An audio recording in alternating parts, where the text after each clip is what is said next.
Hi viewers, welcome to நமது இல்லம். இன்றைக்கி நம்ம என்ன பார்க்க போகிறோன்னா, பூஜை அறையில் பெரும்பாலானவர்கள் செய்யக்கூடிய தவறு. இதை தொடர்ந்து செய்து வந்தால் வீட்டில் வறுமை தரித்திரம் ஏற்படும் அப்படின்னு சொல்லியிருக்கோம்.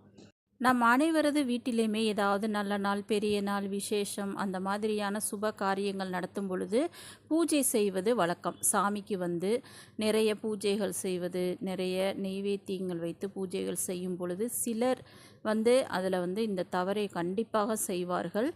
அது என்ன அப்படின்னு பார்த்தீங்கன்னா, நம்ம நெய்வேத்தியம்லாம் நிறைய வைப்போம். அந்த நெய்வேத்தியத்தை அப்படியே வேஸ்ட்டாக வீணாக்கிடுவாங்க. அந்த மாதிரி செய்யாதீங்க. அந்த மாதிரி செய்யும் பொழுது நம்ம வீட்டில் இருக்கிறப்போ கஷ்டம் துன்பம் பத்தாதுன்னு இன்னும் ஏகப்பட்ட துன்பங்களும் வறுமை தரித்திரமும் நம்மளுக்கு ஏற்படும். அதை பற்றி விரிவாக இந்த வீடியோவில் போய் பார்க்கலாம். அதற்கு முன்பாக மறக்காமல் நம்ம சேனலை சப்ஸ்கிரைப் பண்ணிக்கோங்க வீவர்ஸ். வாங்க வீடியோக்குள்ளே போகலாம். நம்ம வீட்டில் சாமிக்கு பூஜை செய்யும் பொழுது நிறைய பேர் நிறைய தவறு செய்வோம். நம்ம சேனலில் ஏகப்பட்ட வீடியோ போட்டிருக்கோம். பூஜை அறையில் என்ன இருக்கணும், பூஜை அறையில் என்ன பண்ணலாம், என்ன செய்யக்கூடாது அப்படின்னு ஏகப்பட்ட வீடியோ போட்டிருக்கோம். பூஜை அறை குறிப்புகளுமே நம்ம ரொம்ப ரொம்ப பயனுள்ள ஒரு குறிப்புகளும் வீடியோ போட்டிருக்கோம். அதெல்லாம் நான் எண்டு கார்டில் கொடுக்குறேன், செக் பண்ணி பாருங்கள். இது மாதிரி பல பயனுள்ள தகவல்களை தெரிய மறக்காமல் நம்ம சேனலை சப்ஸ்கிரைப் பண்ணி வச்சு பாருங்கள் வீவர்ஸ். இன்றைக்கும் அதே மாதிரி தான் இந்த பூஜை அறையில் நம்ம செய்யக்கூடாத ஒரு தவறை என்ன அப்படின்றத பார்க்கலாம். எல்லோருமே நிறைய பொருட்களை வச்சு நம்ம பூஜை செய்வோம். ஆனால் அது எல்லாத்தையுமே எல்லாருமே யூஸ் பண்ண மாட்டாங்க. அந்த பூஜையில் போட்ட அந்த பொருட்கள், அந்த இலை எல்லாமே அப்படியே அந்த இடத்துலையே ஒரு நாள் ஃபுல்லாகவே இருக்கும். காய்ந்து போய் அந்த பொருட்களையும் அவங்க எடுத்து அதை பயன்படுத்தவும் மாட்டாங்க. அந்த வெற்றிலையெல்லாம் காய்ந்து போய் அது அந்த மாதிரி வேஸ்ட் ஆகும் பொழுது, அந்த மாதிரி வீணாக்கும் பொழுது அது நம்ம குடும்பத்திற்கு ஆகாது. சாமிக்கு படைத்த எந்த ஒரு பொருளையுமே நம்ம வேஸ்ட்டு செய்யக்கூடாது. உங்களுக்கு தேவையில்லை அப்படின்னா தேவைப்படுகிறவர்களுக்கு அதை எடுத்து அப்போவே கொடுத்துருங்க. அதை அப்படியே வச்சு அதை வேஸ்ட்டு பண்ணி காய வச்சு அதில் அந்த மாதிரியான அந்த ஒரு அசுத்தமாக அதை ஆக்கவே கூடாது. இந்த மாதிரி செய்வது நம்ம குடும்பத்திற்கு ஒரு பெரிய அந்த தரித்திரத்தையும் வறுமையையும் நிச்சயமாக கொண்டு வரும். அதனால் நீங்கள் அந்த சாமிக்கு நெய்வேத்தியம் வைக்கிறீங்க அப்படின்னா சிறிது நேரம் கழித்து அதை எல்லாவற்றையுமே எடுத்து நம்ம அதை பயன்படுத்துவதற்காக அதை ஒதுக்கி வச்சிடணும். இப்போது நம்ம முக்கியமாக என்ன தவறு செய்வோம், அந்த வெற்றிலையை நிறைய பேர் காய விடுறது. அது எத்தனை நாள் ஆனாலும் அப்படியே எடுத்து ஒன்று பூஜை அறையில் வச்சுருவாங்க. அது காஞ்சு போயிடும். இந்த மாதிரி வெற்றிலையை காய விடுவதன் மூலம் செல்வ மகளான மகாலட்சுமி உங்கள் வீட்டிலே தங்காமல் போவதற்கு இது ஒரு காரணமாக இருக்கலாம். ஏன்னா வெற்றிலை மகாலட்சுமியின் மறு உருவம் அப்படின்னும் சொல்லுவார்கள்.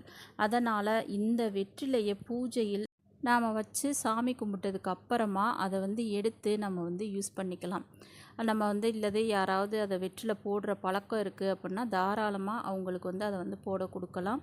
நாமுமே அந்த 2 வெற்றிலை தான் வைப்போம். எப்படியும் அதை கீழே வேஸ்ட்டாக அதை வாட விடாமல் நம்மளே அதை சாப்பிட்றலாம். உங்கள்கிட்ட யாருமே அந்த மாதிரி வயசானவங்க இல்லை அப்படின்னா வெற்றிலை சாப்பிட்றது ஒன்றும் தவறு கிடையாது. ஆளுக்கு கொஞ்சம் கூட எடுத்து சாப்பிட்ருங்க. ஆனால் வாட விட்டு காய விட்டிங்கன்னா வீட்டுக்கு வந்த மகாலட்சுமியை வெளியே துரத்துவது போல் ஆகிவிடும். அதனால் அந்த வெற்றிலையை நீங்கள் உடனே எடுத்து பயன்படுத்தி கொள்ளுங்கள். அடுத்ததாக பார்த்தீங்கன்னா பிரசாதம். அந்த சாமிக்கு ஏதாவது ஒரு நெய்வேத்தியம் கண்டிப்பாக நம்ம வைப்போம். சிலர் ஒரு டம்ளர் பால் கூட வைப்பாங்க. அதையே அப்படியே அந்த டம்ளர் பால் இருக்கும். அதில் பூச்சிலாம் விழுந்து அந்த மாதிரி நீங்கள் வைக்கும் பொழுது அது சாமிக்கு கொடுத்ததில் ஒரு அர்த்தமே கிடையாது. அதனால் நீங்கள் அந்த பிரசாதம் வைக்கிறீங்க அப்படின்னா முதல்ல என்ன செய்யுங்க, அந்த பூஜையெல்லாம் முடிந்த பிறகு அந்த பிரசாதத்தை எடுத்து கொஞ்சமாக எடுத்துகிட்டு போய் வெளியில் ஏதாவது ஒரு ஜன்னலோ பால்கனியோ அந்த இடத்துல வச்சுருங்க. அது ஏதோ ஒரு காக்கை, குருவி, எறும்பு கண்டிப்பாக அதை சாப்பிடும். அதுங்க சாப்பிட்டாலே கடவுள் சாப்பிட்டதற்கு சமம். அதனால் கொஞ்சமாக அதுங்களுக்கு வச்சுட்டு மிச்சத்தை நம்ம வீட்டில் இருக்கிறவங்க சாப்பிட்றலாம். அது தெய்வத்துக்கு படைச்சது, நம்ம சாப்பிடக்கூடாது அப்படின்லாம் கிடையாது.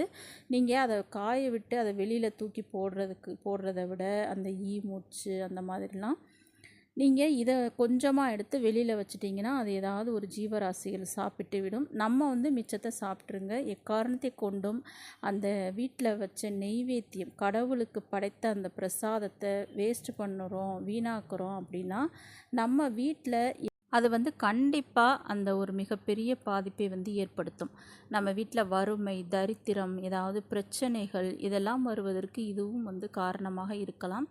சின்ன சின்னதாக இந்த மாதிரி நம்ம செய்யக்கூடிய அந்த தவறுகள் வந்து நம்ம வீட்டில் எப்பொழுதுமே பிரச்சனை. சிலர் வந்து சலிச்சுக்கிருவாங்க. என்ன செஞ்சாலும் எங்கள் வீட்டில் பிரச்சனை வந்து குறையவே மாட்டேங்குது, காசு பணம் வந்து தங்க மாட்டேங்குது, இதை ஒரு சாப்பாட்டுக்கு கூட ஒரு பிரச்சனையாக இருக்குது அப்படின்னா, இந்த மாதிரி சின்ன சின்னதாக நம்ம வீட்டில் செய்யக்கூடிய ஒரு அலட்சியம், ஒரு தவறு, அந்த மாதிரி நம்ம அது தெரியாமல் தவறுன்னு கூட தெரியாமல் நம்ம வந்து அலட்சியமாக இருந்துருவோம். அது எல்லாத்தையுமே நம்ம வந்து சரியான முறைப்படி செய்யும் பொழுது நிச்சயமாக நம்ம வீட்டில் அந்த பிரச்சனைகளோ அந்த வறுமையோ அந்த மாதிரிலாம் இல்லாமல் நம்ம கடவுள் வந்து நம்மை வந்து பார்த்து கொள்வார். அதனால் பூஜை புனஸ்காரங்கள் செய்யும் பொழுது இந்த மாதிரி சின்ன சின்ன விஷயங்களை வந்து நம்ம வந்து கவனத்தில் கொள்ள வேண்டும். பூஜை முடிஞ்சிருச்சு, நம்ம சாப்பிட்டு நம்ம வாட்டுக்கு இருப்போம் அப்படின்ற மாதிரி இல்லாமல் அதை கொஞ்சம் கவனம் எடுத்து இந்த மாதிரி நீங்கள் வந்து செய்யுங்க. அந்த சாமிக்கு படைத்த வெற்றிலை, பிரசாதங்கள், வாழைப்பழம் இது எல்லாவற்றையுமே வீணாக்காமல் நம்ம வந்து எடுத்து பயன்படுத்தி கொள்ள வேண்டும். இது மாதிரி செஞ்சால் நம்ம வீட்டில் எந்த விதமான அந்த தரித்திரம் வந்து இருக்காது. இது மாதிரி பல பயனுள்ள தகவல்களை தெரிந்து கொள்ள மறக்காமல் நம்ம சேனலை சப்ஸ்கிரைப் பண்ணிக்கோங்க வீவர்ஸ். தேங்க்யூ.